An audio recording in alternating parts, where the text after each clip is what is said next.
تو یہاں فرمایا اللہ اپنے بندے کی جگہ پہ اپنے رسول کا لفظ بھی تو استعمال کر سکتے تھے.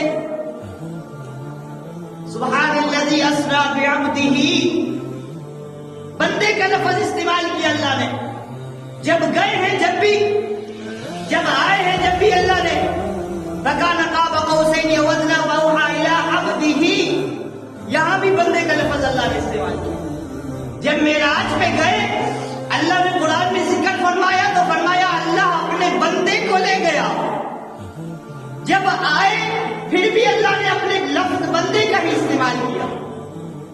اگر اللہ چاہتے تو رسول کا لفظ استعمال کر سکتے تھے، محمد کا لفظ استعمال کر سکتے تھے، نبی کا لفظ استعمال کر سکتے تھے. یہ کیوں کیا؟ فرمایا کہ اللہ نے اپنے پہلے نبیوں کو جو معجزے دیے، حضرت عیسیٰ علیہ السلام کو بغیر باپ کے پیدا کیا تو اس کے ماننے والوں نے کیا کہہ دیا؟ یہ اللہ کا بیٹا کہہ دیا کہ نہیں؟ تو اس لیے اللہ نے جب معراج میں بلایا جب بھی عبد کا لفظ استعمال کیا، جب معراج سے بھیجا جب بھی عبد کا لفظ استعمال کیا، تاکہ بعد میں آنے والی سمجھ جائے کہ اللہ کا بندہ ہی گیا تھا اور بندہ ہی آیا، تاکہ پتہ چل جائے قیامت کا کوئی یہ نہ کہہ دے. کیونکہ یہ انعام اور معجزہ پہلے کسی کو ملا نہیں جو ہمارے نبی کو ملا ہے. تو اگر اللہ عبد کا لفظ نہ کہتے تو پتہ نہیں ہے قیامت تک آنے والے لوگ کیا کیا کہتے ہیں. اس لیے اللہ نے بات کو صاف کرنے کے لیے کہہ دیا کہ وہ ذات اپنے بندے کو لے کے گئی. وہ ذات اپنے بندے آگے بھی فرمائے لیکن کا مطلب اسرا میں کہہ دیا کہ رات میں لے گئے، لیکن پھر لیل کا لفظ اللہ نے ذکر فرمایا. مطلب یہ ہے کہ اللہ نے اپنے نبی کو سیر کروائی ہے نا، تو اس میں پوری رات بھی خرچ نہیں ہوئی، رات کا صرف کچھ حصہ خرچ ہوا ہے. فرمایا 80,000 سال کا سفر تھا، یہ 80,000 سال کا سفر معراج کا، اور اللہ نے کتنے سے وقت لگایا.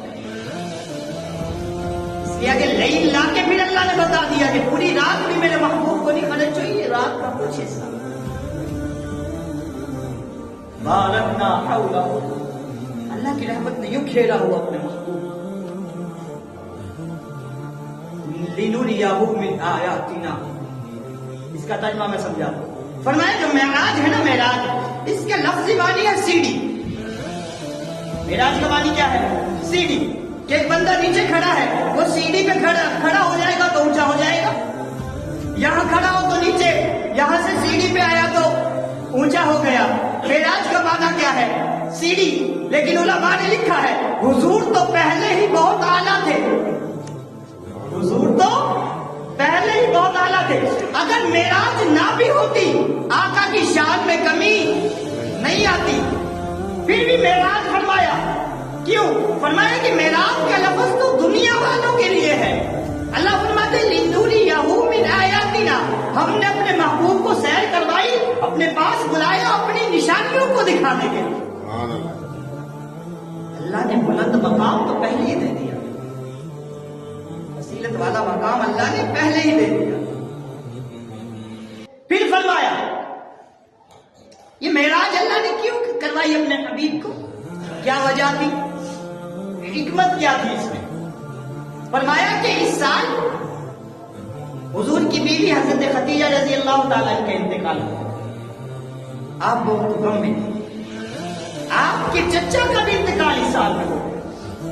آپ بہت غم میں، آپ کی کچھ اولاد بھی اس سال میں چلی گئی، آپ بہت غم میں تھے.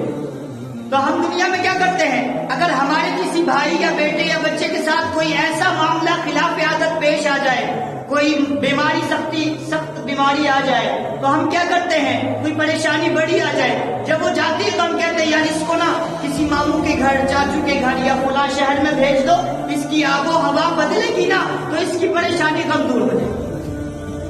ہم دنیا میں کہتے ہیں نا کسی کو کوئی پریشانی آ گئی یا بڑی دیر میں بیماری سے اٹھ گیا، سخت بیماری آ گئی، تو ہم کہتے ہیں کہ اس کو نا کسی اور شہر میں بھیج دو، کسی اور جگہ میں بھیج دو، اس ماحول سے تھوڑا نکلے گا، تازہ ہوا، تازہ ماحول نئے میں جائے گا تو اس کے غم کم ہو جائیں گے، پریشانی بیماری دور ہو جائے گی۔ تو فرمایا کہ اس سال حضور صلی اللہ علیہ وسلم کو غم بہت آئے، اور اتنے غم آئے کہ حضور نے خطبہ دیتے ہوئے فرمایا صحابہ یہ سال غم کا سال ہے، یہ غم کا سال ہے۔ تو فرمایا کہ اللہ نے کہا جبرائیل میرا محبوب بہت غمگین ہے، جا میرے محبوب کو لے کے آ، میں اپنے محبوب کی آب و ہوا بدلنا چاہتا ہوں، جا کے غم کم ہو جائے، میں اپنے حبیب کی آب و ہوا بدلنا چاہتا ہوں تاکہ غم کم ہو جائے۔ یہ حکمت تھی